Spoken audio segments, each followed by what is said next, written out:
I'd like to discuss another way to handle the melody. We've talked about phrasing to make the melody seem warmer and more personal. There's another way that we can deal with the melody that will move us towards improvising, and this is called ornamentation. And ornamentation is really dressing up the melody. It's just like when we go to a party, you know, when the lady wears a comb in her hair, or she wears a ribbon in her hair, or a man wears a particular thing around his neck. It's ornamentation, it's dress up. And this is what we do to the notes that we play. And by doing this, we again add a personal expression, and we give the note a certain character. Now, I'll show you what I mean. For instance, there's a thing called fingered glissando. Now, the fingered glissando would be like this. You can almost see and hear the fingers moving because the pick is only attacking the first note. But listen to the fingered glissando. Moving in the opposite direction, it would be. Now, there's another way to descend or ascend, which is more severe. It's called a portamento. And that is, you do not move from one note to the next, up or down, by gradually fingering in that direction, but it's a deliberate, brusque, and brisk move, like this. That's a portamento. There's another thing called a smear, or a fall-off, and you've heard many bands do that when they play a chord. Instead of just going, they'll play. Now that's fall-off is a smear or a fall-off. And there's another thing you can do when you're playing these notes to give them a certain character. One of the things would be to bend a note into its pitch. That is, you don't hit the ultimate pitch. You don't play and attack the ultimate pitch, but you bend into it so that instead of playing, you would play in that manner. I'll do that again. Instead of, you would bend into, and that gives it a character. Another thing you can do are called grace notes. Instead of just playing the notes and hitting them right on the head squarely as they really are, you precede it by playing very quickly a note that is 1/2 step lower than the note that you want, and then playing the note that you desire. For instance, instead of playing,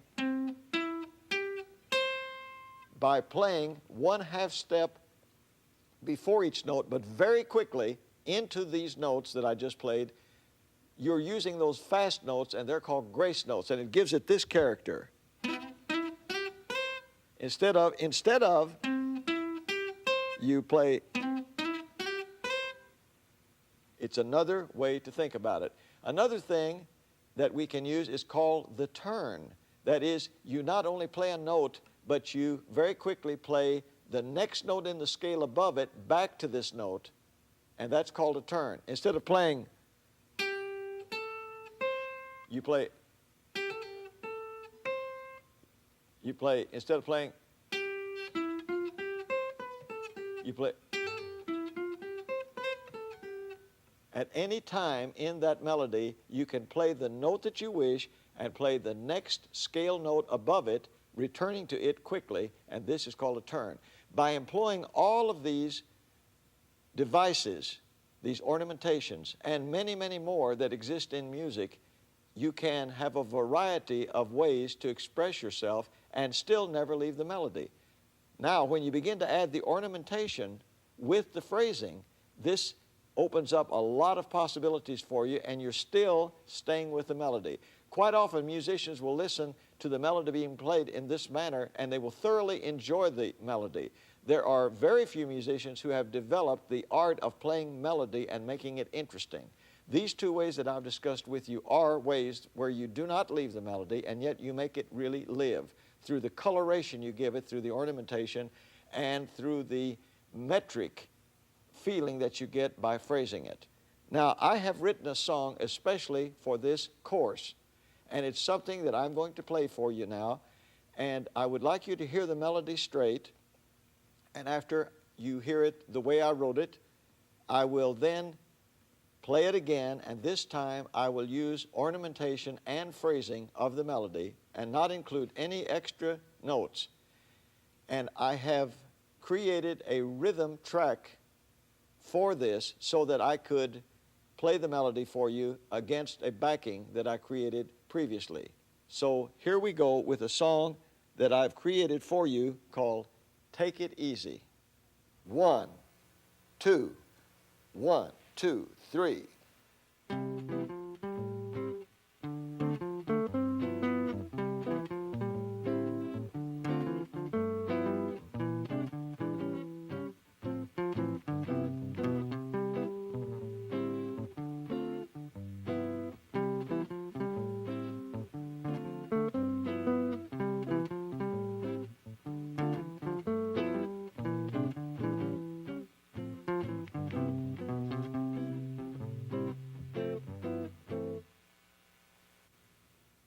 Now, when you're playing a melody such as I wrote, or any kind of melody that you play in a straightforward manner, you want to exhibit great taste and discretion in your playing. You want to not overdo the phrasing and not overdo the ornamentation so that the melody is disguised, but rather through good taste and sparingly employ these ways of changing the melody and yet exhibit the good taste. So at this time, I'm going to play this rhythm track for you once again, and this time I'm going to phrase the melody and also use ornamentation.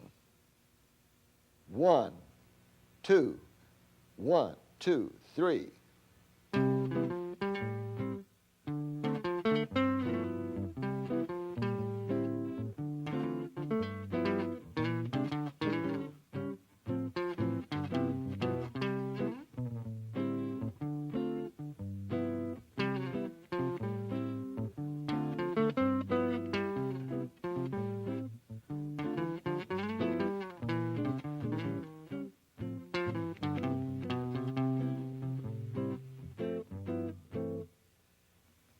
Now, I would like to play a rhythm pattern for you and have you join me, first of all, playing the melody as I wrote it, and it will be indicated on the screen for you, and after that, to use the same backing that I give you at this time and play along and make your own ornamentation and your own phrasing. You might start out by simply phrasing the melody, and then later use ornamentation, and finally, playing it over and over, you might use both, the phrasing and the ornamentation. So I'm going to play this for you right now, and I'm going to count this off so that you can come in with me.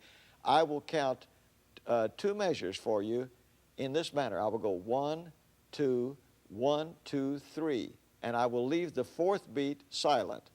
So here we go. 1, 2, 1, 2, 3.